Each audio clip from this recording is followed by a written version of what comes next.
De pé, passageiros e passageiras do comboio suburbano, se a burguesia tem o expresso da meia-noite, a classe trabalhadora em Portugal tem o comboio suburbano. Nosso tema de hoje é a Primeira República Portuguesa. Temos para fazer o debate André Rodrigues, nosso convidado da página do portal História da Classe Trabalhadora, a qual já cumprimentamos e parabenizamos pelo excelente trabalho que faz na sua divulgação. João Vilela, o Saul Pereira, que não vai participar do debate, está aqui no controle do som, e eu, Lucas Faria, na apresentação. Antes de começar o debate, nossos recados habituais para aqueles e aquelas que chegaram pela primeira vez ou que ainda não nos seguem nas nossas redes sociais. Estamos no Facebook, facebook.com/comboio suburbano. Estamos também no Twitter, twitter.com/comboio suburba 1, número 1, algarismo 1. Instagram, instagram.com/comboio suburbano podcast. Aí onde você estiver nos assistindo tem aí o link para todas as nossas redes sociais, onde o Comboio Suburbano está disponível, nosso e-mail, comboiosuburbanopodcast@gmail.com, todas as redes sociais, todas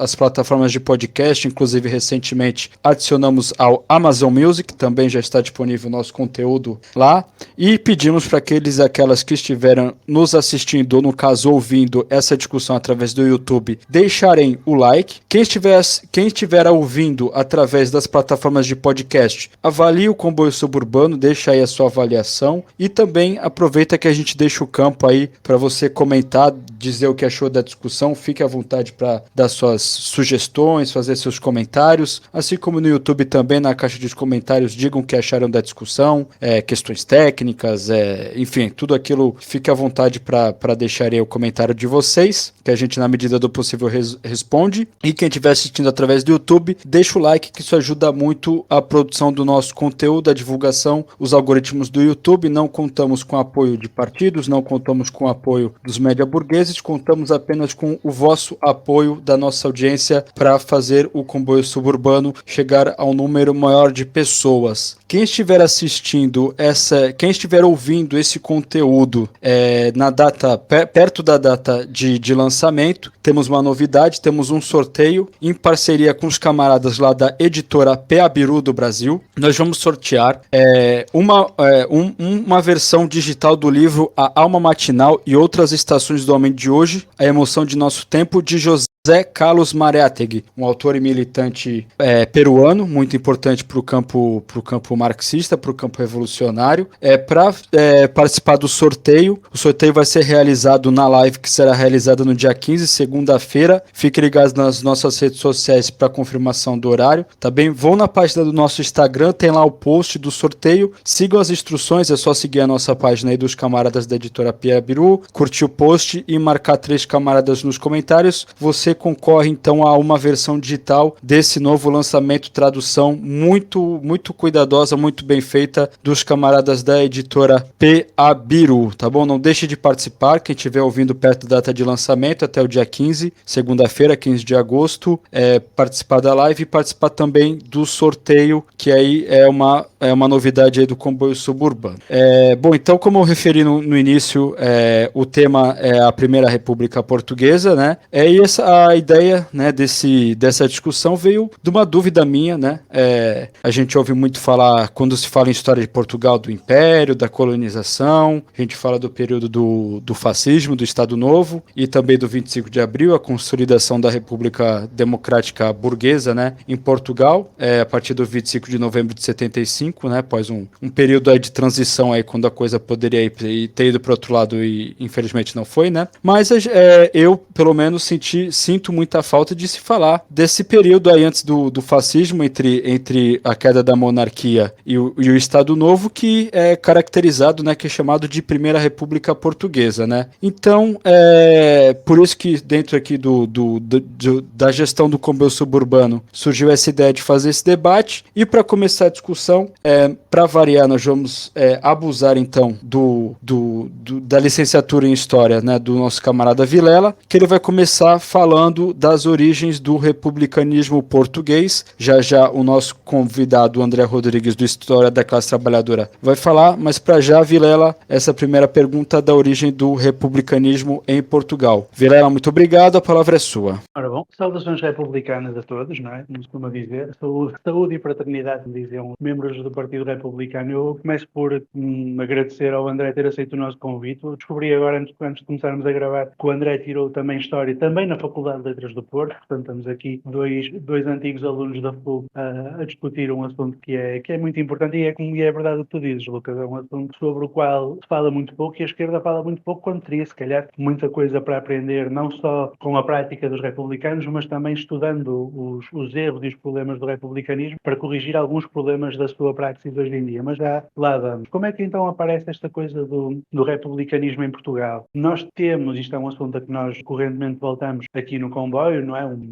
A nossa condição histórica de país semi-periférico, não é? De país que coloniza em África, coloniza nas Américas, coloniza na Ásia, mas na Europa está numa posição de subalternidade histórica, sobretudo em relação às potências do centro e sobretudo em relação à Inglaterra, né? E essa situação no século XIX vai ter uma repercussão importante do ponto de vista da história das ideias no nosso país. Há um momento em que esta situação vai começar a ser objeto de discussão e de análise por parte dos intelectuais portugueses do século XIX. Não é que antes nunca tivesse sido, evidentemente, mas nessa altura começa uma discussão que é importante para a nossa análise de como é que aparece o pensamento republicano em Portugal. E quando começa essa discussão, começa-se então a considerar, pegando numa moda, entre aspas, intelectual que havia na época, que era o positivismo, que a causa do nosso atraso, a causa da nossa dependência em relação ao centro europeu, tinha que ver com o facto de nós continuarmos a ter instituições que eram instituições muito atrasadas em relação àquilo que era a evolução da humanidade, falando de uma maneira mais clara. O positivismo considerava que, à medida que a humanidade vai avançando, vai criando instituições mais modernas e mais aperfeiçoadas. Do ponto de vista religioso, por exemplo, o catolicismo era uma forma de religião mais atrasada do que o protestantismo. Do ponto de vista da organização política, a monarquia era uma forma de organização política mais atrasada do que a república. E então começa a surgir,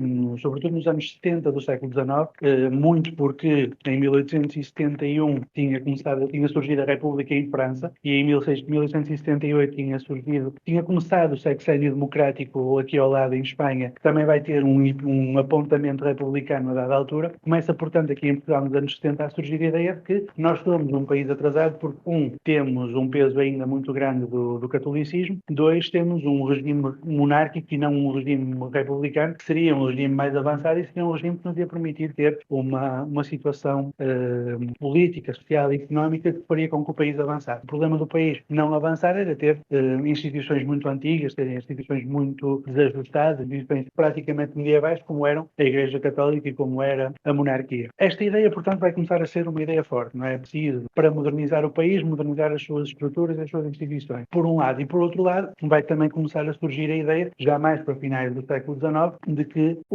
a monarquia tem uma incapacidade crónica para garantir não só o funcionamento do país como os republicanos achavam que o país devia funcionar. A monarquia não consegue fazer com que o país cresça economicamente, não consegue fazer com que o país garanta, enfim, acabe com a fome, impeça a imigração dos trabalhadores portugueses que iam para o Brasil, impeça a mortalidade infantil, impeça o analfabetismo. A monarquia não consegue fazer nada disso e nem sequer consegue garantir, esse vai ser um ponto muito importante na propaganda republicana, nem sequer consegue garantir a ocupação efetiva das colónias portuguesas, a defesa dessas mesmas colónias e dar ao respeito do Estado português. Vamos ter, em finais do século XIX, uma conferência, a Conferência de Berlim, onde se vai dividir a África. O Estado português vai para essa conferência com o famoso mapa cor-de-rosa, onde pede todo o território que vai da costa de Angola à costa de Moçambique, no interior da África, não o consegue ser recusado pela Inglaterra e os republicanos vão utilizar esse episódio como uma grande catapulta para demonstrarem que a monarquia não consegue garantir, dar ao respeito, não é, o Estado português e, portanto, tem que ser substituída por uma nova forma de regime que consiga ela sim dar ao Estado português ao respeito. Já antes tinha havido alguns episódios desta ordem, problemas coloniais, por exemplo, à altura houve uma série de tiradas de resgates, como se chamavam na altura, entre aspas, de escravos na costa de Moçambique, feitos por barcos franceses que os republicanos denunciaram como uma prova de que a monarquia não conseguia impedir que os negreiros franceses capturassem escravos em território formalmente português. Mais tarde, quando quando houver a Guerra dos Boers na África do Sul, a Inglaterra vai por diversas vezes passar com tropas por território angolano e por território moçambicano, e os republicanos mais uma vez vão denunciar que a monarquia não consegue garantir a soberania portuguesa sobre as nossas próprias colónias, que são cruzadas por tropas estrangeiras que não nos dão cavaco e nós não conseguimos impedir isso. Resumindo, o republicanismo vai então começar a surgir no pano de fundo de um final do século XIX, onde surgiram duas experiências republicanas, uma em França e outra em Espanha, como eu disse há pouco, onde a monarquia portuguesa vai começar a entrar num processo de decadência em que não consegue garantir a ocupação efetiva das colónias por causa da corrida à África, não é? Entra ali numa disputa com as potências da Europa Central pela dominação de territórios africanos e não consegue garantir os seus interesses em África. Mais do que isso, a partir dos anos 90 do século XIX vai haver uma crise económica muito forte em Portugal e a monarquia vai mesmo entrar na sua espiral de caminho do fundo a partir da crise económica do início dos anos 90 do século XIX, e nessa altura os republicanos começam então a surgir como uma solução que ia garantir que nós íamos ter respeitados estrangeiros, que ia garantir que nós íamos ter respeitados, íamos conseguir garantir o nosso desenvolvimento económico, íamos conseguir garantir a nossa ocupação e dominação efetiva das colónias, e enfim, em 1890 começa a tal crise, em 1891 aqui no Porto há uma primeira tentativa falhada de Revolução Republicana, o 31 de janeiro, e depois em 1910 efetivamente a República vai ser implantada no 5 de outubro. Obrigado, Vilela. Agora a pergunta vai para o André Rodrigues, e novamente agradecendo a participação. Então, o Vilela já deu o contexto, né? E a pergunta agora é sobre o impulso, né, do republicanismo em Portugal, né? E o ultimato e a industrialização também nesse contexto, né? Até questão da adaptação do modo de produção ao regime político, né? Enfim, eu entro nessa discussão com muitas dúvidas, né? Mas já começo a entender que tem algum tipo de base aí. Talvez eu esteja equivocado, mas o André pode falar então um pouco sobre esse outro aspecto do contexto. André, muito obrigado pela presença mais uma vez e a palavra é sua. Boa noite e obrigado também por me terem convidado. Relativamente a essa questão do republicanismo e a sua relação com o desenvolvimento industrial em Portugal e toda a questão do ultimato inglês, são duas questões que estão muito ligadas ao republicanismo. Para já, porque a questão do ultimato vai ser fulcral na criação de uma consciência nacionalista republicana, e já vou falar mais um bocadinho mais sobre como é que surge também esse desenvolvimento de uma consciência nacionalista. Mas começando pelo papel do desenvolvimento industrial em Portugal, que de facto até porque vai ser a classe burguesa que vai impulsionar a grande parte dessa industrialização, e que vai ser também na classe burguesa que vamos encontrar muitos dos líderes do movimento republicano português. Mas, à semelhança do que acontece noutras questões, Portugal, ao contrário dos países da Europa do Norte, nomeadamente, vai ser sempre mais lento e mais atrasado no seu desenvolvimento industrial. Até porque, quando falamos de Portugal na segunda metade do século XIX e inícios do século XX, estamos a falar de um país que ainda é predominantemente rural.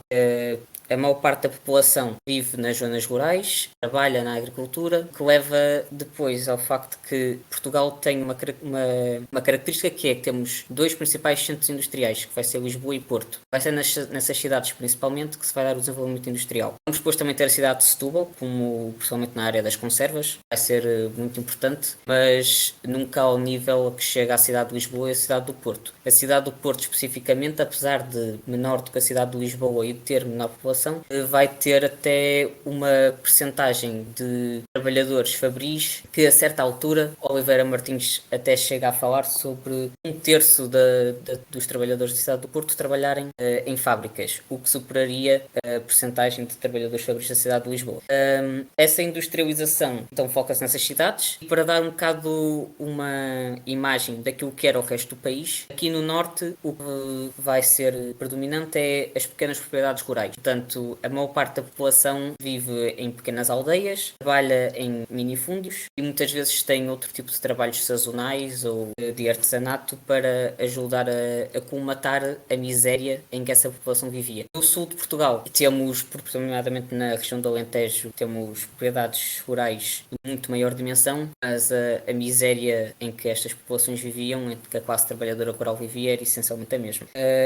Também relativamente à questão de Portugal ser um país agrícola, isso vai, no entanto, progressivamente mudar. A industrialização em Portugal dá-se de forma mais lenta do que nos outros países, mesmo que o desenvolvimento de Portugal vai sempre ser mais atrasado também em questões como a educação. O analfabetismo vai sempre ser um problema, mesmo ao longo da Primeira República. Vai ser sempre mais atrasado também na questão das indústrias que são desenvolvidas. Portugal tem poucas áreas que de facto se desenvolvem industrialmente em grandes dimensões. A área dos textos é uma das poucas, a área das conservas em Setúbal é outra, mas uma das causas que leva a esse atraso vai ser o facto de que em Portugal não existe o mesmo tipo de recursos naturais que existia noutros países. E mesmo nos outros países nós vemos como essa questão do acesso a recursos naturais, nomeadamente aos combustíveis como o carvão, marca muito o desenvolvimento industrial. Por exemplo, em Itália tínhamos uma diferença abismal entre as regiões do Norte e as regiões do Sul. A mesma coisa acontecia em zonas na Inglaterra. E Portugal, com a falta de acesso a esses meios naturais, vai ter dificuldade no seu desenvolvimento industrial. Para além disto, apesar de Portugal, por exemplo, desenvolver uma industrialização que permite uma construção de caminhos de ferro ao longo da segunda metade do século XIX, Portugal depende muito das importações para organizar essa industrialização. E isto vai ser uma questão que vai levar depois a crises económicas, ao aumento da dívida portuguesa, que vai sempre estar muito dependente de potências industriais muito superiores do estrangeiro, da Europa, da Alemanha, da Inglaterra. E tudo isto, associado depois às péssimas condições de vida da classe trabalhadora, também nas áreas industriais, porque muitas vezes eram trabalhadores que trabalhavam 10, 12 horas por dia, havia trabalho infantil, as mulheres eram muito mais mal pagas do que os homens, e tudo isso vai alimentar depois não só o descontentamento dos republicanos, como de toda a classe trabalhadora, e os republicanos vão se aproveitar de todo esse descontentamento e toda essa crise económica também consequente para naturalmente criticar a monarquia e defender que a solução para todos estes problemas é um governo republicano. Além disso, e também pegando já na questão das colónias, que vai estar ligado à questão do ultimato inglês, que vai ser um ponto fulcral no desenvolvimento do movimento republicano e da contestação contra a monarquia. As colónias portuguesas, aliás, o colonialismo de modo geral, é sempre um ponto base da fundação daquilo que vai ser o pensamento nacionalista português, que a própria questão da gestão das colónias e do aproveitamento do trabalho das colónias, na altura o trabalho forçado, dos recursos, as posses coloniais, tudo isso vai ser também usado como arma de arremesso por parte dos republicanos. E explorando agora a questão do ultimato inglês, que o que acontece essencialmente é que, como o Viola já mencionou, na questão dos territórios que estavam entre Angola e Moçambique, o Estado inglês, o Estado britânico, exige que Portugal retire todas as suas tropas, forças militares, que estavam encontradas entre essas duas áreas. Portugal cedeu ao ultimato e isto vai ser também um dos aspectos, um dos acontecimentos que vai catalisar depois, o Viola também já mencionou, é a revolta no Porto do 31 de janeiro de 1891. Além disto, a questão do ultimato inglês está então associado ao facto de que grande parte da população que vive nas colónias, da população indígena, ser terrivelmente maltratada. Isto é importante mencionar também para aproveitar esta ocasião para referir que muitas vezes quando se fala do bom colonialismo português, foi horrível durante a monarquia, foi horrível durante a República e vai continuar a ser horrível durante o fascismo. Mesmo nos anos da monarquia, o tratamento dos indígenas era tão horrível que próprias instituições europeias do Reino Unido e da Alemanha vão criticar Portugal por esse tratamento. Mas só para então mencionar mais uma questão do desenvolvimento industrial e como isto também está ligado às colónias, é porque a construção de caminhos de ferro também se dá nas colónias portuguesas, em Moçambique e em Angola, e acompanhado de todo este desenvolvimento industrial vem o crescimento, o enriquecimento e fortalecimento de uma classe burguesa e também de uma classe média. E vai ser nessas classes, na classe média, na classe burguesa, na pequena burguesia, que o movimento republicano vai buscar muito apoio. Agora, só para terminar nesta questão, queria mencionar a importância do ultimato movimento na construção de uma ideia nacionalista portuguesa, que também esta ideia de nacionalismo, e que vai ser muito a base do republicanismo, na ideia de soberania da nação, soberania do povo, são ideias que são construídas, também elas por classes médias e classes burguesas. Não são movimentos que vêm das classes de baixo, até porque isto também está relacionado com a questão da industrialização, mesmo com a industrialização portuguesa, como ela estava focada em um pequeno número de cidades do litoral, as zonas do interior acabavam por não sofrer o mesmo tipo de transformações que as cidades do Porto e Lisboa. Então o que acontece é que a esmagadora maioria da população vive toda a sua vida nos mesmos concelhos em que nasce. E isto dificulta, associado depois ao facto de a maior parte da população ser analfabeta e não ter acesso à educação, a dificuldade de se desenvolver uma ideia de nacionalismo. Não há uma ideia de nação de Portugal como um povo unido que deve ser defendido. Muitas vezes há até rivalidades regionais entre aldeias que são muito próximas umas das outras. As pessoas conhecem o meio em que nascem, em que crescem, conhecem os seus vizinhos e pouco mais. E isto é o que dificulta que surja uma ideia de nacionalismo nas classes trabalhadoras. O que não vai impedir, no entanto, como podemos falar mais à frente, a forma como as classes trabalhadoras vão ser fulcrais para que a monarquia caia e a república acabe por ser instaurada. Obrigado, André. Bom, mais elementos para entender o contexto, né? Inclusive, chamar a atenção que eu entendi o que o André quis falar, mas em certos graus muitos aspectos ainda estão presentes, né? Nomeadamente as diferenças regionais e a rivalidade regional, né? Mas como essa coisa do sentimento nacional patriótico é de fato uma coisa muito recente na história, né? Não só em Portugal, coisa que eu de fato desconhecia, e no Brasil também. Mas é muito curioso isso, né? Que a gente entende como um dado, uma coisa natural, humana, né? E quando na verdade é uma construção histórica, né? Mas é muito interessante. A próxima pergunta, nós vamos continuar então com o André, é sobre a luta armada republicana e o 5 de outubro propriamente dito, a proclamação da República. Acho que a gente consegue passar aí também pelo regicídio, né? Que é muito interessante. André, tá contigo, camarada. Obrigado. Sim, até como já mencionamos, a questão da luta armada republicana começa logo no 31 de janeiro de 1891. E só para dar alguns dados sobre aquilo que vai depois diferenciar essa revolta da revolta de 5 de outubro, é que no 31 de janeiro a revolta é essencialmente organizada por sargentos. Não há presença de oficiais militares e a participação da classe trabalhadora portuense também é essencialmente nula quando comparada com a revolta que vai derrubar a monarquia. E são esses fatores, entre outros, que levaram a que a revolta acabasse por ser com relativa facilidade esmagada pelas forças monárquicas. Mas essa tradição de luta armada no movimento republicano vai continuar, até porque havia uma clara noção, pelo menos de boa parte do movimento republicano, que a monarquia nunca iria cair pacificamente. Isto apesar de já desde finais do século XIX e ainda para mais no início do século XX, cada vez mais deputados serem eleitos dos partidos republicanos e muitas vezes até nas cidades se formarem governos de coligação entre republicanos e monárquicos. Mas sim, depois em 1908, quando voltamos a ter, se calhar, o novo grande momento da luta armada republicana. Já porque em final de janeiro tinha sido planeado um novo golpe republicano, que voltará a falhar. Este era planeado, no entanto, para acontecer na cidade de Lisboa, mas as forças republicanas desde muito cedo tomam conhecimento que o golpe vai acontecer. O golpe estava planeado para o dia 28 de janeiro e a intentona acabou por ser facilmente neutralizada até antes de acontecer. No entanto, no início de fevereiro de 1908, nesse mesmo ano, acontece o regicídio. Ora, o que acontece é que o regicídio é organizado por membros da Carbonária e que é uma organização que até é importante falarmos agora na questão da luta armada.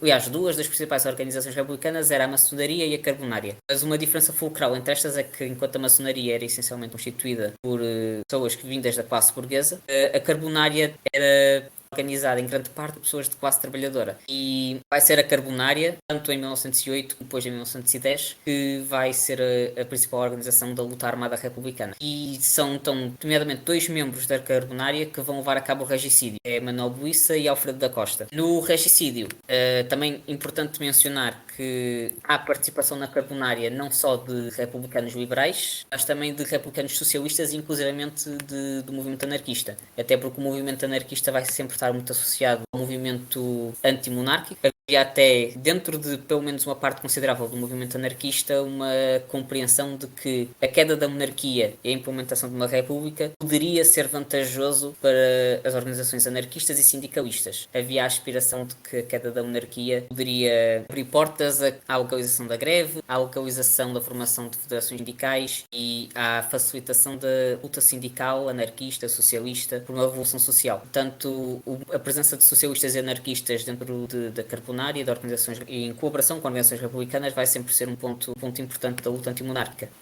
O regicídio então acaba com a morte do rei Dom Carlos e o que vai acontecer é que sobe ao trono Dom Manuel II. Era ainda muito jovem, salvo o erro, 18 anos, à altura em que ele sobe ao trono, inexperiente, e sobe ao trono, para além disso, uma altura em que a monarquia já estava dentro de uma crise interna, essencialmente sem solução. Uma questão que nós não mencionamos ainda era a da ditadura de João Franco, que foi outra das causas da crescente insatisfação a nível nacional, que por volta do ano de 1907, após o rei Dom Carlos dissolver as cortes, inicia-se a ditadura de João Franco. Apesar de o rei Dom Manuel demitir João Franco após subir ao poder, e já era tarde demais para essencialmente corrigir os erros que tinham sido cometidos e evitar o contínuo crescimento da popularidade do movimento republicano. Quando chegamos então ao 5 de outubro, ao ano de 1910, o movimento republicano português já tem um histórico de luta armada, com mais ou menos sucessos, mas quando chegamos à implantação da República, mais uma vez, em comparação com a revolta de 31 de janeiro, há aspectos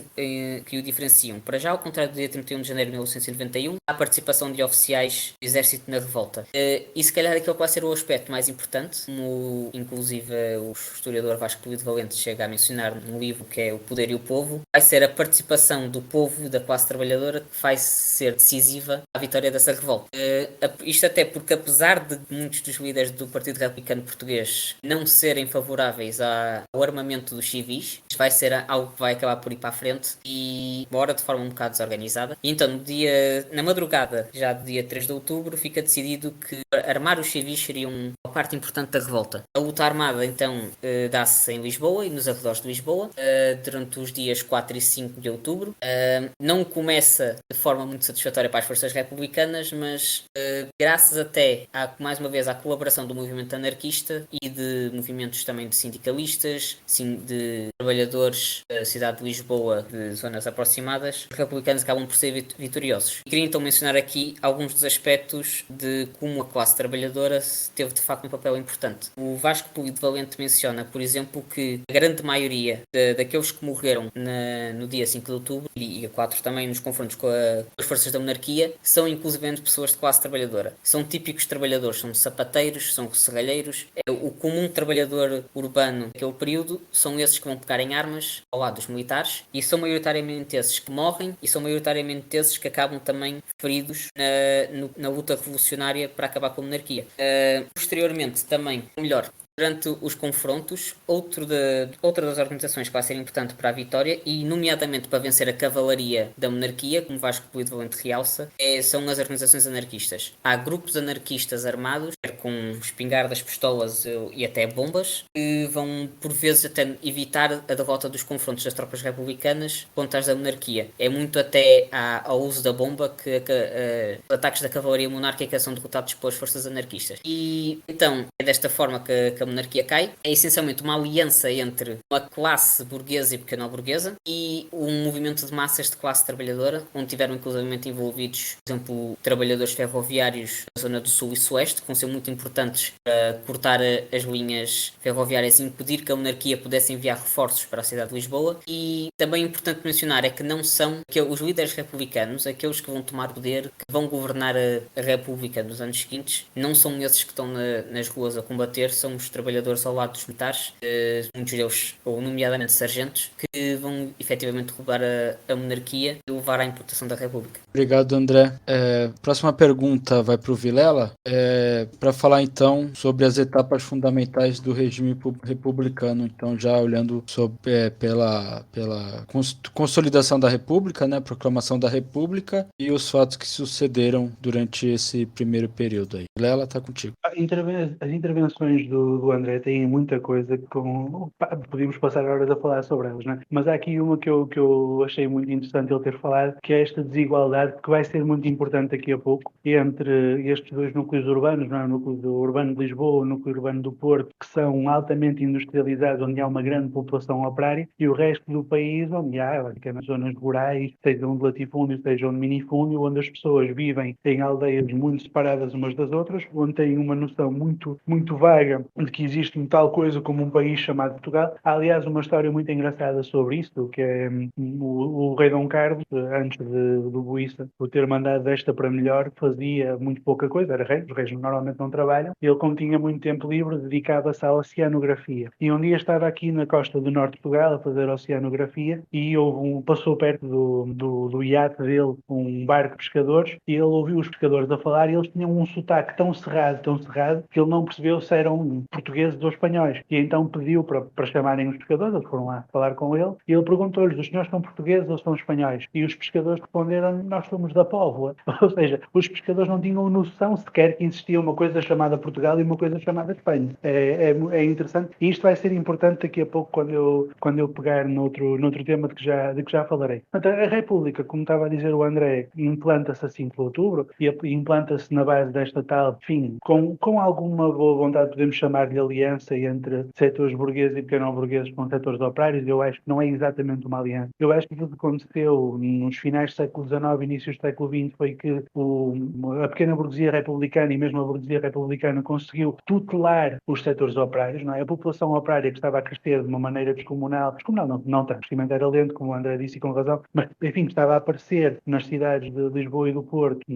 como nunca tinha aparecido. É uma população que está desgarrada, não é? Que já não está na aldeia de onde saiu, está numa cidade que conhece provavelmente mal, com vizinhos que também conhecem mais ou menos mal. A única coisa que tem como forma de socialização é trabalhar na indústria, só conhece a fábrica, só conhece o chefe, só conhece colegas, para começar a criar os seus circuitos, não é? Os sítios onde se stabiliza, os sítios onde conhece todos, os sítios onde passa tempo. Quem vai começar a fornecer uma certa estrutura para essa população operária fazer isso são precisamente os republicanos. Os republicanos vão criar os centros republicanos, vão criar associações culturais, vão criar sítios onde os trabalhadores vão aprender a ler, os trabalhadores vão aprender coisas vão criar bandas filarmónicas, vão aprender coisas sobre ciência. Há uma série de cientistas republicanos nessa altura e isso é uma coisa que tem que cobrir de vergonha os intelectuais de esquerda dos nossos dias. Há grandes pensadores, grandes cientistas, grandes filósofos republicanos que vão para os pátios lisboetas, que vão para as ilhas do Porto, dar aulas a trabalhadores, dar aulas a operários para que eles aprendam coisas sobre o mundo, vão levar-lhes a cultura aos sítios onde eles estão a morar e, evidentemente, um trabalhador republicano, analfabeto, que de repente começa a aprender a rabiscar o seu nome, começa a aprender a ler um jornal, começa a aprender a fazer algumas contas graças a um republicano que vai lá dar-lhe esse auxílio, naturalmente começa a ganhar grande apreço pelos republicanos. Ao mesmo tempo, tendo em conta o trabalho que os republicanos fazem já no Parlamento Monárquico, e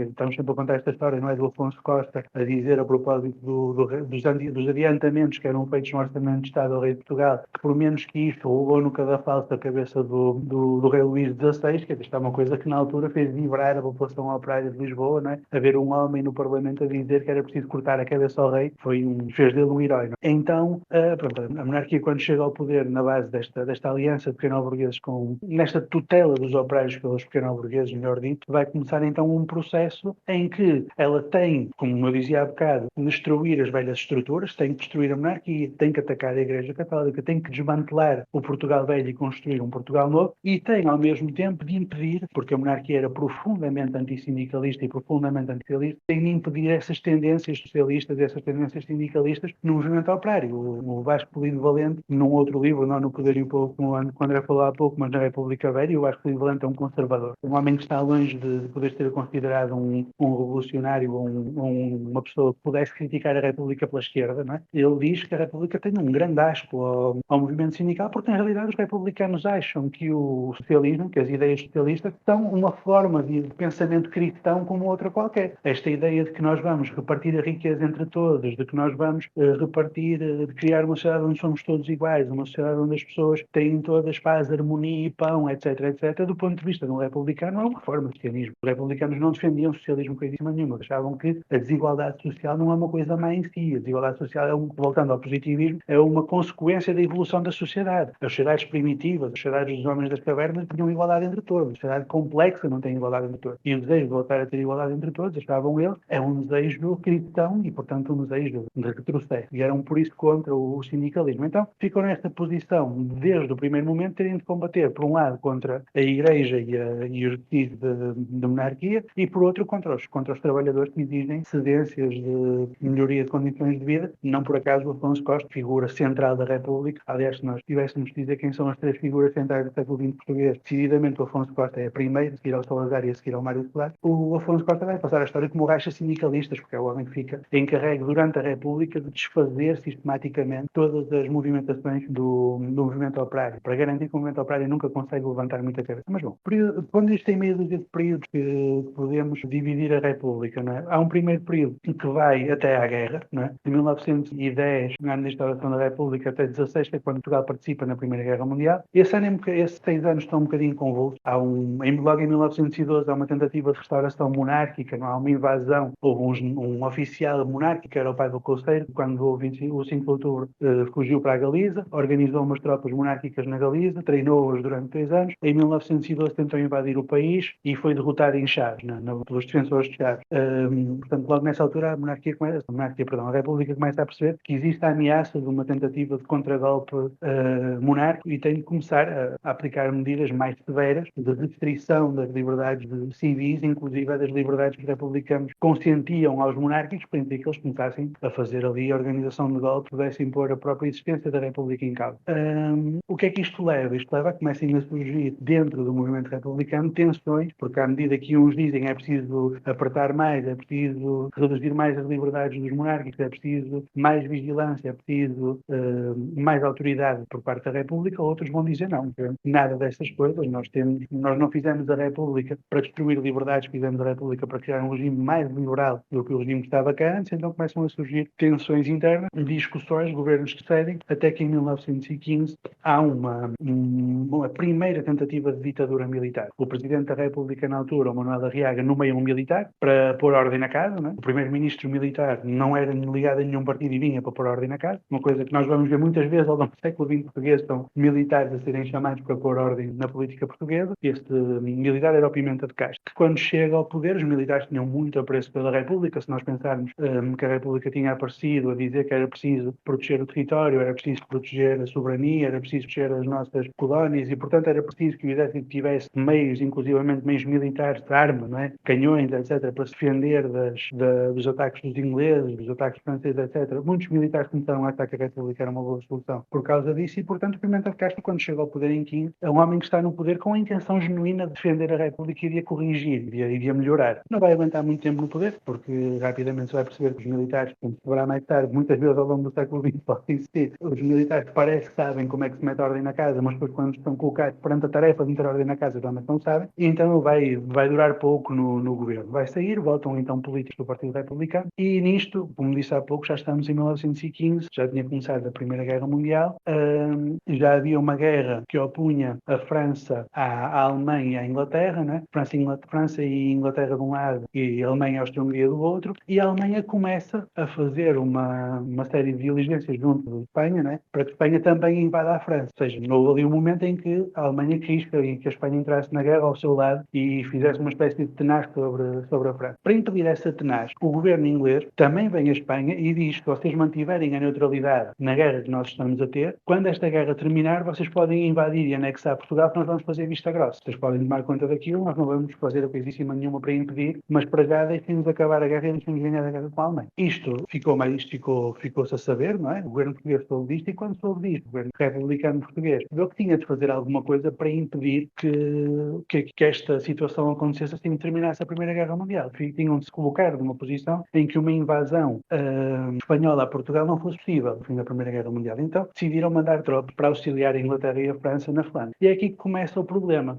Os oficiais portugueses se percebia do ponto de vista diplomático que esta atitude tinha de acontecer. Do ponto de vista operacional, do ponto de vista militar propriamente dito, nós não tínhamos nem armas, nem soldados, nem condições, nem experiência de combater no norte da Europa. Não tínhamos, não estávamos habituados a isso. E, portanto, mandarmos tropas para ali só podia servir para aquilo que serviu, que era para essas tropas morrerem em quantidades absurdas e ficar, então, uma situação de grande desconcerto dentro do exército português. Na altura, o Afonso Costa vai dar uma entrevista aos jornais, onde, quando lhe perguntam o que é que ele acha das reservas dos oficiais, ele não diz com estas palavras, mas dá a entender que acha que os oficiais portugueses não querem ir para a guerra porque são covardes. E aí começa a surgir um divórcio. Os oficiais tinham começado por apoiar a República, porque a República ia apetrechar melhor o exército, ia modernizar o país e ia servir para o progresso da nação. De repente começam a considerar que, não, nós não podemos apoiar este tipo, como assim este tipo está-nos a chamar covarde, nós não podemos apoiar nem a ele, nem ao regime que ele representa. E nessa altura, reparem que já estamos a sair de 16 e entrar em 17, a Igreja Católica também dá o seu passo para entrar em cena. A Igreja Católica começa a perceber, esperem lá, está a haver aqui um divórcio entre os oficiais e políticos republicanos, nós que estamos desde 1910 a levar pancada, a perder bens da Igreja, a ver jesuítas a serem expulsos do país, a perder o direito de celebrar casamentos com um valor igual a um casamento de registro civil, a perder o direito de sermos regedores de paróquias, criaram as juntas de paróquia com políticos civis e já não são os párocos a governar as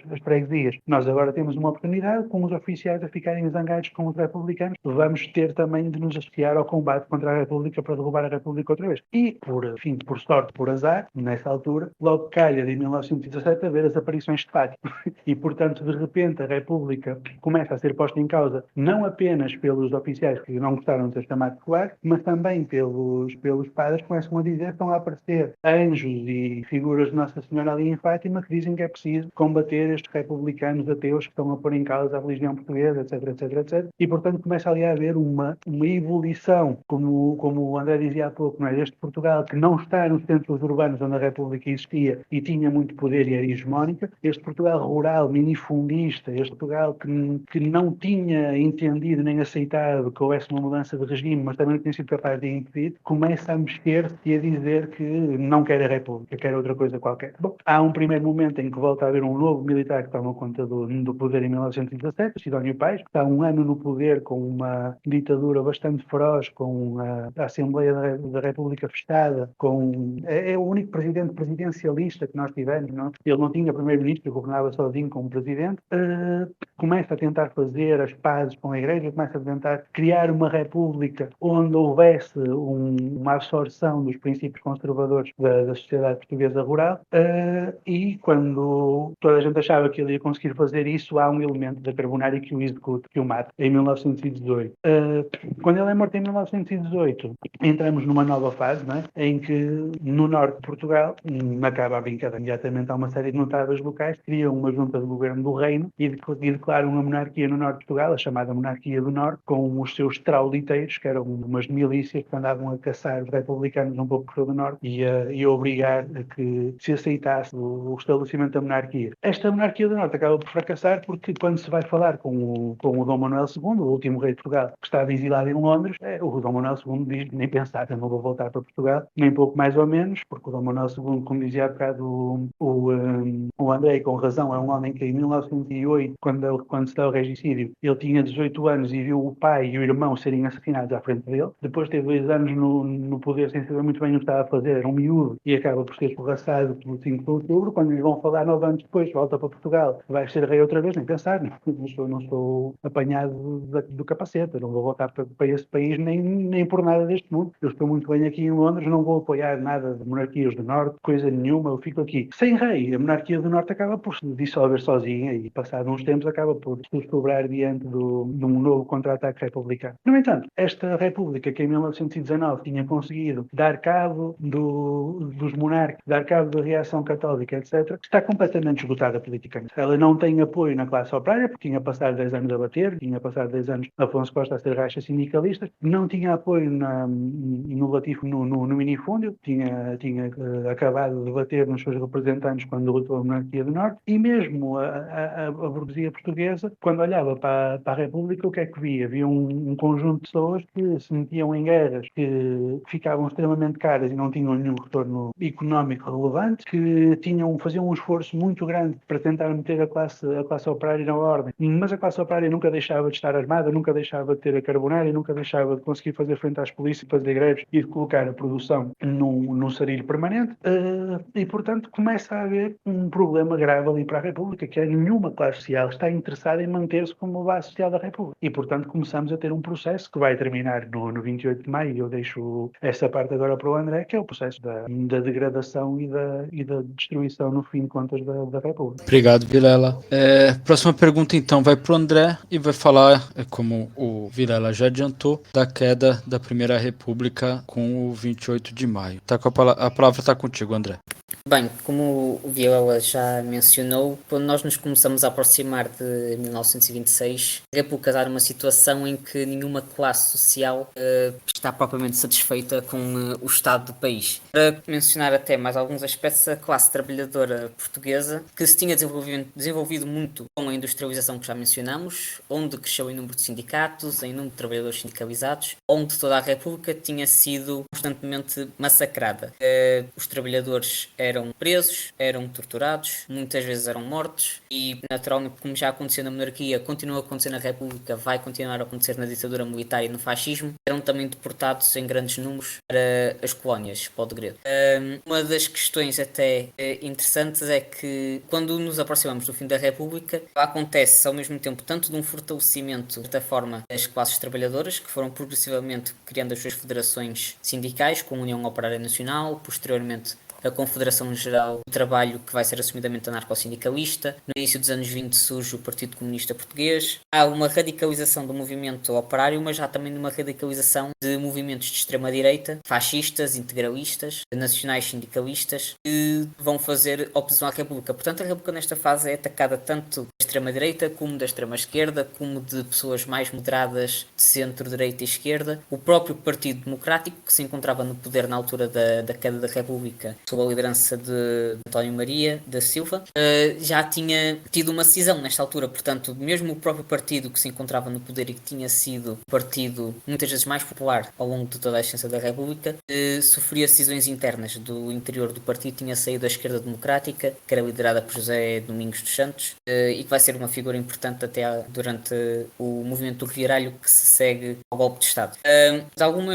Alguns pontos importantes que é preciso ser mencionado sobre o golpe de 28 de maio de 1926, até porque depois o regime fascista posteriormente cria todo um mito à volta deste acontecimento, que vai chamar de Revolução do 28 de Maio, é que quando ele acontece de forma essencialmente pacífica, ou seja, não há oposição no dia 28 de maio, não há verdadeira oposição ao golpe de Estado. O golpe militar, as tropas saem da cidade de Braga, lideradas pelo general Gomes da Costa, chegam a Lisboa e o que acontece é que as tropas essencialmente fazem uma simples marcha pela cidade sem qualquer tipo de oposição. Até porque é importante compreender, e Vilela já mencionou, ao longo da existência da monarquia houve várias tentativas de a derrubar e houve várias ditaduras, digamos, a de Castro, a de Sidónio Pais. Portanto, nesta altura de crise da República, quando acontece o golpe de dia 28 de maio, ele é entendido não de forma excessivamente alarmante pelos republicanos. Ele é basicamente apoiado por todas as forças republicanas, tirando o partido que se encontrava no poder, que era o Partido Democrático. Era visto como uma intervenção necessária das forças militares para pôr ordem da República, mas não era visto na altura como um acontecimento que fosse pôr fim à República, muito menos que nos fosse conduzir a uma ditadura fascista. As forças republicanas da oposição entendiam que seria uma fase de transição e os próprios líderes do golpe militar, que posteriormente vão ser saneados, como é o caso do Cabeçada, entendiam aquilo como uma fase de transição. Os militares tomariam o poder, durante alguns anos colocariam ordem no país e depois podemos voltar então às liberdades democráticas da República que existiam anteriormente. Portanto, nem da classe burguesa, nem da classe trabalhadora, nem dos partidos da oposição, não há qualquer tipo de verdadeira real oposição ao golpe militar. E outra questão é que talvez a organização que mais fortemente se manifestou, talvez a única que fortemente se manifestou contra o golpe, foi precisamente a Confederação Geral do Trabalho. Sai da classe trabalhadora esse tipo de oposição. Mesmo assim, a Confederação Geral do Trabalho, apesar de no seu órgão, que era o jornal Diário A Batalha, se criticar o golpe e apelar à resistência, chega até a declarar uma greve geral revolucionária caso as condições para essa greve estivessem reunidas, o que não chega a acontecer, e não chega a acontecer por motivo de problemas internos que a organização já sofria nessa altura, mas é da Confederação Geral do Trabalho que surge o único verdadeiro protesto contra a ditadura. É declarada uma greve geral em que não chega a acontecer, mas tirando isso, não há no país uma ideia de que a ditadura era algo mau e que a ditadura iria durar durante os mais de 40 anos, quase 50 anos que acabou por durar. Outra questão importante é quem eram estas pessoas que estão presentes e que estão na liderança, envolvidas na concretização do golpe. O golpe, então, é liderado pelo general Gomes da Costa, mas a apoiar as forças militares e até mesmo dentro do próprio exército, tínhamos movimentos de extrema-direita, movimentos fascistas, movimentos católicos, tínhamos, por exemplo, a questão do movimento do integralismo lusitano e dos camisas azuis, com figuras como o Rolão Preto. Temos a Cruzada no Nálvares, que era uma organização fascista de extrema-direita, católica, e já mesmo no ano de 1926 tinha tentado um golpe meses antes, só que esse tinha falhado. E é uma questão interessante que tinha sido já da classe trabalhadora que surgem os avisos sobre o risco de um novo golpe. Quando a tentativa de golpe no início de 1926 acontece, mais uma vez a Confederação Geral do Trabalho, a União de Sindicatos de Lisboa, apela à República a que se precavesse para a inevitabilidade de um novo golpe tentar derrubar a República. Agora, como o Vilela já mencionou, a República e o movimento republicano sempre se viu o movimento sindicalista, anarquista, socialista com desprezo e sempre se dedicou grande parte das suas forças a reprimir estes movimentos. Então, quando os sindicatos, e estes sindicatos neste período é importante mencionar que são hegemonicamente influenciados por correntes anarquistas e também correntes socialistas revolucionárias, até porque nesta altura já temos o Partido Comunista Português, apesar de ainda de pequena dimensão, já tinha influência em alguns sindicatos. Quando apelam à República que inclusivamente arme os trabalhadores, e isto Emílio Santana até chega a referir nas suas memórias, chegaram a tentar ser realizadas reuniões de líderes sindicais com líderes do governo republicano para dar armas aos trabalhadores para defender a República na eventualidade de uma nova tentativa de golpe. Todos estes avisos são ignorados. Isto vai levar a que a já frágil República seja tão facilmente derrubada no golpe de 1926, no dia 28 de maio. E então, este golpe é de tal forma visto como uma coisa transitória que nos anos seguintes, mesmo durante o reviralho, há forças republicanas, inclusivamente do Partido Democrático, que se opõem a qualquer tipo de revolta armada. Vamos ter revoltas armadas em 1927, em 1928, 1929, e procuram sempre a transição pacífica que muitos militares que tinham estado na organização do golpe defendiam inicialmente. Essa transição, como já sabemos, acaba por não se dar e, na verdade, em vez de repor a ordem e levar novamente a uma república, o golpe militar acabou por levar a uma dita fascista, apoiada por organizações católicas, integralistas e conservadoras. E, naturalmente, como é geralmente caso nestes acontecimentos, apoiada em grande parte pela burguesia, que é sempre a classe burguesa que acaba por denunciar destes regimes fascistas e ditatoriais. Então, a classe trabalhadora, no dia 28 de maio de 1926, acaba também por ser incapaz de combater o golpe e, posteriormente, com a queda da República, as condições de vida e de trabalho destas classes trabalhadoras vão também piorar progressivamente. Um aspecto que é importante realçar é que muitos daqueles republicanos que vão posteriormente estar envolvidos no movimento do viralismo, que vai procurar derrotar o ditador militar, como é o caso de Cunha Leal, estão envolvidos na organização do golpe. Isto serve mais uma vez para demonstrar a forma como o movimento republicano não tinha qualquer tipo de união ou coesão. Na altura eles estão a organizar um golpe militar, um ano depois estão envolvidos na tentativa de o tentar derrubar. E então, essencialmente, o que acontece no dia 28 de maio de 1926 é isso. Temos uma república sem apoio nem de classes trabalhadoras, nem de classes burguesas, pequeno-burguesas ou classes médias. Temos uma oposição republicana que apoia a ditadura militar como um natural processo de transição para repor a ordem no país. Temos o fortalecimento de organizações católicas, fascistas, integralistas de extrema-direita, que apoiam esse golpe e que já tinham estado envolvidos em golpes anteriores que falharam. E temos então a queda de uma república que tinha sido caracterizada por caos, por desordem, por a constante queda de governos, pela sucessão de novos governos e pela repressão de sindicatos, pela deportação, tortura, morte de trabalhadores, de mulheres, de crianças, de sindicalistas, de anarquistas, de socialistas, de comunistas, e que infelizmente é algo que vai continuar com mais intensidade nos anos que se seguem ao golpe. Obrigado, André. Acho que a gente conseguiu então ter um apanhado geral sobre o processo. Como eu falei, né, no início a ideia do episódio surgiu em torno de uma dúvida, de um questionamento meu, né, sobre esse período histórico que é pouco explorado, né, e a gente já meio que chegou a essa conclusão aqui, mas aí eu fiquei com vontade de saber mais sobre entre o golpe, né, entre a tomada de poder pelos militares e a consolidação do Estado Novo, né, mas obviamente não é objeto dessa conversa, mas mas aí eu fiquei também com essa curiosidade. Obviamente, então, a gente já deixa não só para mim, como para nossa audiência, então, a ideia de que num futuro próximo a gente aqui no Comboio Suburbano vai explorar também esse período histórico de Portugal, né? Mas acho que de uma forma geral, né, na missão possível e hercúlea de tentar resumir tantos fatos históricos, né, tantos anos, né, uma cronologia tão grande no espaço tão curto de tempo, mas acho que a gente teve sucesso nessa tarefa, essa honrosa e orgulhosa tarefa, mas acho que a gente já consegue passar então para as considerações finais, para uma avaliação geral do processo e também deixar o espaço para cada um dos participantes fazer uma recomendação aí de conteúdo, de material da internet referente ao tema ou não. Tá bem? Então vou passar a palavra para o Vilela para começar então suas considerações finais, até para o André dar uma descansada, nosso camarada, agradecendo novamente a sua excelente participação, né? Mas vamos dar um tempo para ele dar uma respirada e o Vilela então faz suas considerações finais, recomendações, uma avaliação geral aí. Vilela, tá contigo. Começar por dizer que eu acho muito, muito bem que a gente faça um episódio sobre aquilo que costuma chamar o reviralho republicano, os anos a seguir ao golpe de 26, em que os republicanos tentam voltar a estabelecer a República, não é? Que são anos onde a resistência é uma resistência, eu quase a pensar aí é que a resistência é uma resistência a sério, com armas, com tentativas de derrubar à força do regime fascista. Depois,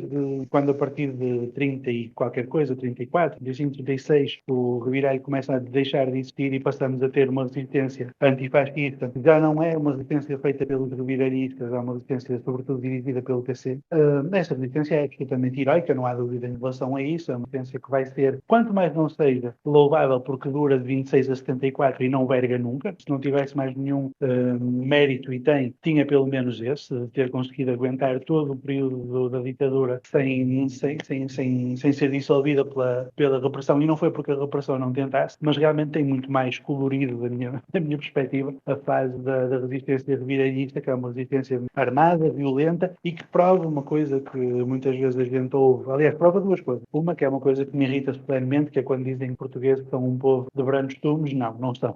Se nós fôssemos um povo de brandos costumes, não tínhamos feito nem o processo republicano tal como ele existiu, nem o reviralismo, nem a resistência dos primeiros anos ao fascismo tal como ele existiu. Não somos, nem devemos aceitar essa peça que somos um país de brandos costumes e um povo de brandos costumes, que é uma coisa que é utilizada pela burguesia para passivar os trabalhadores portugueses e o povo português e que deve ser completamente rejeitada por ele. E já estou a entrar em considerações finais. Primeira consideração, é muito interessante quando a gente olha para o processo da República e para o processo do 25 de Abril e os põe em paralelo e começa a identificar toda uma série de coisas que a gente foi discutindo aqui, que são muito parecidas, não é? Este medo de dar armas para os civis, dar armas para o povo, porque o povo pode entrar num surto psicótico e começar a matar pessoas a hate porque tem uma arma na mão e, portanto, é preciso que o processo de transformação dos regimes políticos seja sempre tutelado, seja sempre apadrinhado, seja sempre dirigido por elementos das classes médias, quanto mais não seja das classes médias, porque senão os trabalhadores podem fazer umas loucuras quaisquer e se apanham com capacidade real de intervir na política porque têm armas. Podemos também pensar na forma como os dois processos de transição são marcados por uma indecisão muito grande sobre o que é que se faz agora que chegou ao poder, não é? Os militares de Abril, quando roubaram o fascismo, tinham uma ideia mais ténue do que é que faziam a seguir. E a gente percebe, tendo em conta o que foram todos os revés e todo o caos da Primeira República, os republicanos também não faziam a menor das ideias que era para fazer quando chegassem ao poder no 5 de outubro. Ou seja, foi possível fazer o golpe, mas depois não havia um projeto de país para o dia a seguir ao golpe e havia medo do povo. Nos dois casos, nós temos exatamente as mesmas características e, portanto, e como são, enfim, bem vistas as coisas, os dois processos de transformação política revolucionária, de certa maneira, que a esquerda fez no século XX, nós não podemos esquecer que, embora os republicanos fossem terrivelmente colonialistas, embora os militares de Abril fossem pessoas com muito medo do povo, aquilo não foram guinadas para a direita, foram guinadas para a esquerda, portanto, são as duas vezes no século XX em que a esquerda mete a mão na história para fazer alguma coisa com ela e faz, das duas vezes, exatamente os mesmos disparates, em alguns casos. E, portanto, a gente, tendo em conta que também quer fazer uma transformação revolucionária pela esquerda na história do nosso país, tem que olhar para estes processos e não repetir as asneiras que foram feitas nos dois casos. A República, lá está, já disse isto na altura do nosso episódio sobre o 5 de outubro, é um grande erro de método, não é? Um conjunto de pessoas que acha que os problemas de Portugal são problemas problemas que se relacionam com ter estruturas antigas, instituições antiquadas e obsoletas, e não era esse o problema era a nossa organização económica, como continua a ser até hoje, e é nisso que temos que mexer para podermos ter um país diferente. No entanto, o que é que traz a República como coisa que nos deve dar alento e para levarmos uma nota positiva a toda esta discussão? É que, de facto, foi possível naquela altura, pelo menos na zona de Lisboa e na zona do Porto, que houvesse amplas organizações populares a fazer política no sentido mais duro do termo todos os dias, a mandar, a determinar como é que a política fazia, a fazer greves fortes, a pôr na ordem os políticos e muitas das vezes a abater os políticos que tomavam decisões que eram contrárias aos interesses do povo. E o facto de nós termos podido ter uma organização popular com estas características em si prova que nós somos um povo de branco tumos e de facto traz-nos lições. Nós não podemos simplesmente considerar, se quisermos também fazer um processo onde o povo toma nas mãos o destino e leva para diante a transformação da sua sociedade sem estar a ser tutelado por militares ou por políticos, como aconteceu nos dois processos. Obrigado, Vilela. André, suas considerações finais, recomendações, divulgação do História da Classe Trabalhadora. Fique à vontade, o espaço é seu. Ora, aproveito já para agradecer o convite. Em relação a considerações finais sobre aquilo que tínhamos a falar hoje, alguns pontos a referir. Primeiro é que, essencialmente, a Primeira República é o exemplo de uma organização política, social e económica que ignorou quase por completo as necessidades tanto das classes trabalhadoras urbanas como principalmente das classes trabalhadoras rurais. E muitos dos problemas da Primeira República vêm daquilo que já vem do desenvolvimento industrial de Portugal que falamos e que marcam as condições socioeconómicas em Portugal na altura do surgimento da República, que é a divisão intensa entre o modo de vida rural e o modo de vida urbano, e que é algo que continua a ser atual para os dias de hoje, analisar como essas diferenças influenciam o modo de vida das populações e as mantêm em situações muitas vezes de pobreza bastante preocupantes e levam à instabilidade social que ainda hoje se vê. A Primeira República foi também um regime que, só para não passar a imagem de que a Primeira República foi um inferno e não houve nada de bom, é de dar razão àqueles sindicalistas e socialistas anarquistas que, quando acreditavam que a implementação da República poderia ser passo em frente e que poderia melhorar as condições de vida das populações e levar a mais liberdade da organização, havia um fundo de verdade nisso. De facto, ao longo da Primeira República, aquilo que vemos é o número de greves a disparar desde o dia 5 de outubro, o número de fundação de sindicatos igualmente explodiu. Temos dezenas, centenas de sindicatos a serem fundados nos primeiros anos da existência da República, nomeadamente em 1911 e 1912, que são também anos que são marcados por movimentos de luta de greves gerais em Lisboa, greves gerais no Alentejo, em Évora, e o número de trabalhadores organizados em sindicatos vai aumentar imenso. Então acho que isso é um aspecto positivo da República, mesmo que não tenha sido tanto mérito da República como mérito das classes trabalhadoras que se organizaram desde baixo. Se calhar é essa lição que também temos que tirar de tudo isto, é que, analisando até vendo que quem ajuda e acaba por ser decisivo na implantação da República são as classes trabalhadoras que lutaram nas ruas ao lado dos militares, é que a organização popular, no fundo, é tão ou mais decisiva às vezes do que a organização política do Estado lá em cima. E isso que se vê muitas vezes, que é da própria ação dos de baixo, que vem a melhoria das nossas condições de vida. Ao longo da Primeira República, os sindicatos fundavam bibliotecas, fundavam grupos desportivos, fundavam centros de saúde, que é muito do mesmo tipo de espontaneidade organizativa que também vamos ver após o 25 de Abril, com a ocupação de habitações, com a ocupação de escolas, com a ocupação de hospitais, com a fundação de bibliotecas e grupos de alfabetização, com a fundação de mais sindicatos. Há aqui um paralelismo entre esses dois momentos de libertação, pelo menos parcial, das classes trabalhadoras. E acho que outra das lições a tirar de tudo o que estamos aqui a falar é que a organização popular é sempre a única forma que nós temos de combater o surgimento de movimentos fascistas e de extrema-direita que nos possam retirar as poucas liberdades que já temos. E acho que isso até para os dias de hoje, com o crescimento de partidos como o Chega, é cada vez mais atual, e e a República mostra bem que não pode vir daqueles que estão no governo a verdadeira oposição a esses movimentos que colocam em causa a própria existência, principalmente até de tanto das classes trabalhadoras como de minorias, seja no nosso caso pessoas ciganas, pessoas com descendência africana, brasileiros, pessoas queer, todo esse tipo de pessoas. E então acho que são essas as principais lições que também podemos tirar daqui, de toda a história da República, de como a incapacidade da classe burguesa leva depois ao fascismo, à ditadura, o próprio mecanismo e forma de salvar e fortalecer a existência dessas classes dominantes. E pronto, para terminar, então gostava de relembrar para seguirem a página da História da Classe Trabalhadora. Temos página no Facebook, no Instagram e no Twitter. Fazemos essencialmente publicações relativas à história dos de baixo, daqueles que são muitas vezes ignorados quando falamos da história e dos historiadores. E portanto, se quiserem saber tanto mais sobre a história da Primeira República do ponto de vista da classe trabalhadora, de outra série de acontecimentos em Portugal e no estrangeiro, sigam a página. E obrigado. Muito obrigado, André. Só para avisar, principalmente ao Vilela e o Saul, não sei se o Saul tá aí, tá nos ouvindo, Saul? O Saul já responde já, mas só para avisar que já tá aqui registrado, apontado no nosso controle de episódios aqui, a realização do episódio sobre o reviralho. Quem sabe os camaradas do História da Classe Trabalhadora possam novamente contribuir, tá bem? Bom, acho que como eu refiro novamente, eu entrei nessa discussão bastante como curioso, como pessoa basicamente leiga sobre o assunto, saí bastante parecido, né, dos pontos principais. Como eu disse, é difícil resumir tanta história, tantos aspectos, tantas nuances numa discussão, mas, né, a gente aqui faz o que pode, o que é possível, e mais, né, com a vontade, com a necessidade de conhecer mais, até porque a gente vê como que esses desenvolvimentos históricos, né, do passado, de alguma forma ou de outra, eles acabam refletindo no presente, né? Que o Vilela foi muito feliz quando fala dessa mitologia do povo dos brancos costumes, né? Falando do português. Quando isso... Bom, primeiro nós, enquanto revolucionários, não devemos assumir essa retórica, né? E buscar na história, né, de Portugal, do povo português, da classe trabalhadora em Portugal, os momentos onde a classe lutou, né? Não aceitou a ordem burguesa, né? Os ditames do capital, e buscar nessa história, né? E também fazer uma reflexão histórica, né? Porque durante muito tempo Portugal exportou seu horror para as colônias, né?